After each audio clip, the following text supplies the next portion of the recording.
at it. So they Last paid payment, in what does that advance. mean? Right? They're ahead of the game. Yeah, So you may say, well, next due date must be 310. No, they actually paid and they're caught up, which is Yeah. interesting to happen, but it does happen.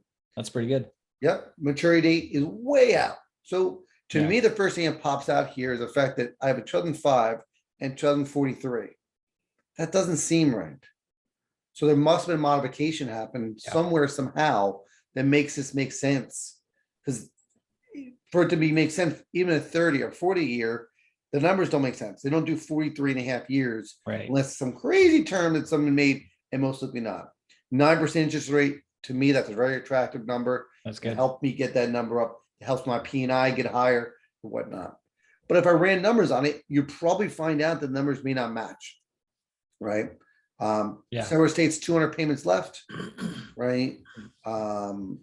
Occupy have a 3-1. We have year built.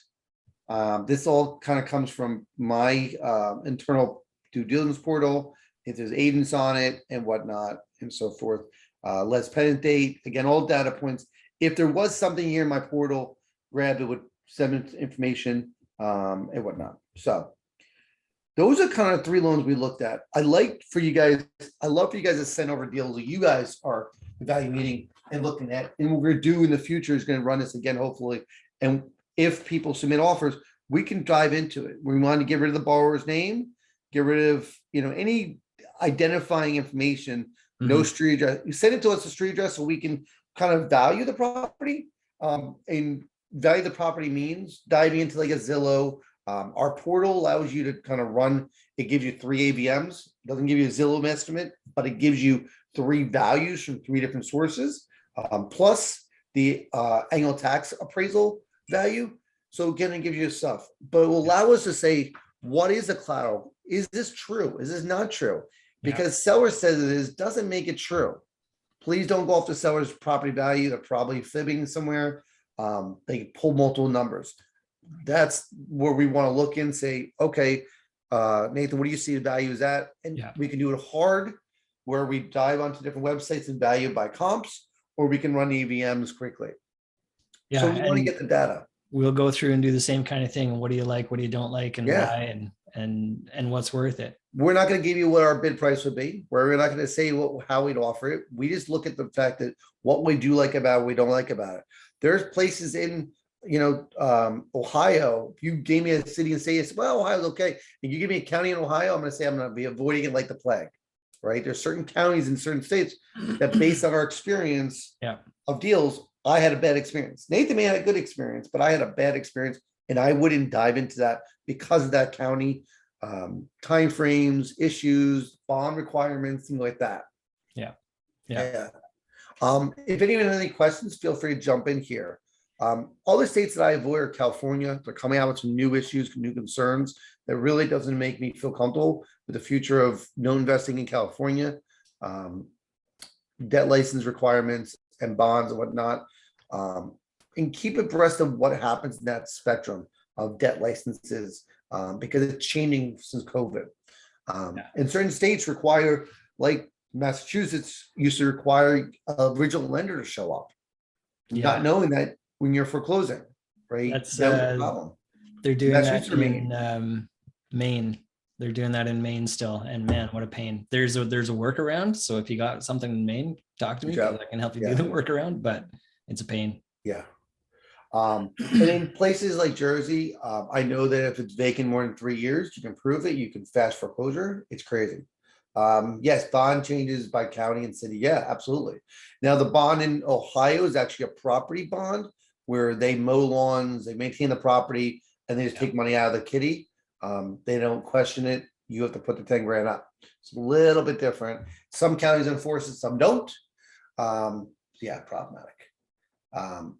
That's pretty cool stuff. So does anyone have any questions, curiosity, or specific examples that you want I can open up the microphone or put in a chat that you had a question about something. If you do, I'll meet you or put in the chat. I'm gonna bring up 2 more subjects, but if no one has any questions, we'll tune off for the day.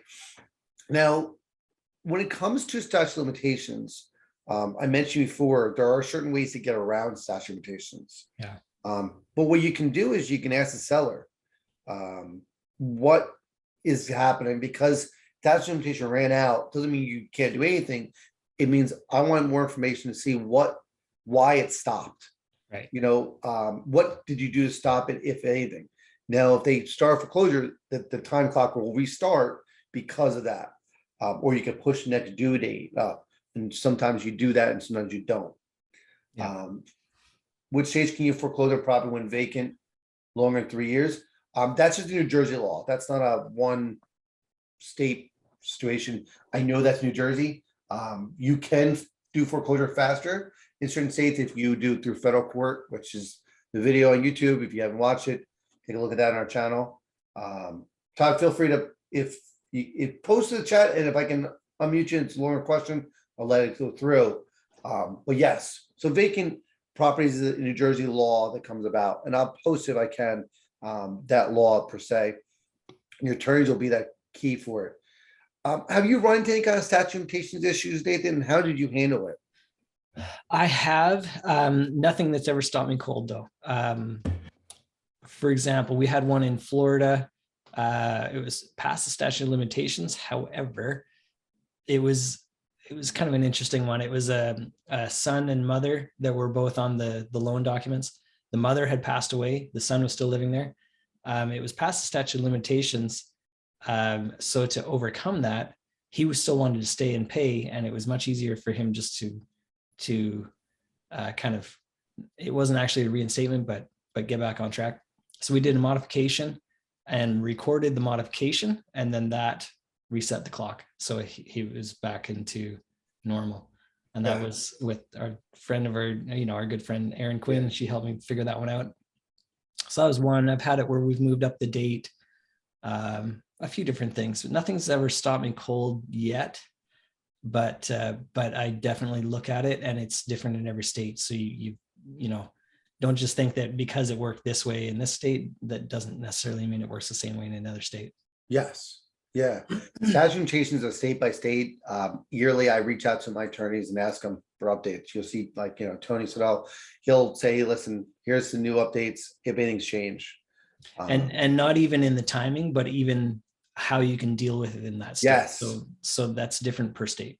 So make sure you check that out. Yeah, absolutely. So there may be, like in Florida, right? Years ago, you couldn't do anything about statute of limitations if the time period ended. However, now you can push up the due date past to a point where it's no longer statute of limitations and file the foreclosure and start over from there. So it's pretty cool. You have to forgive any kind of interest and stuff like that from before that, but yeah, it's key. So I'll jump to questions here. If property going to auction next week, but none of the real estate sites have it indicated. What's the best way to advertise it? What have you done to advertise that something's going to auction? Yep. I never have.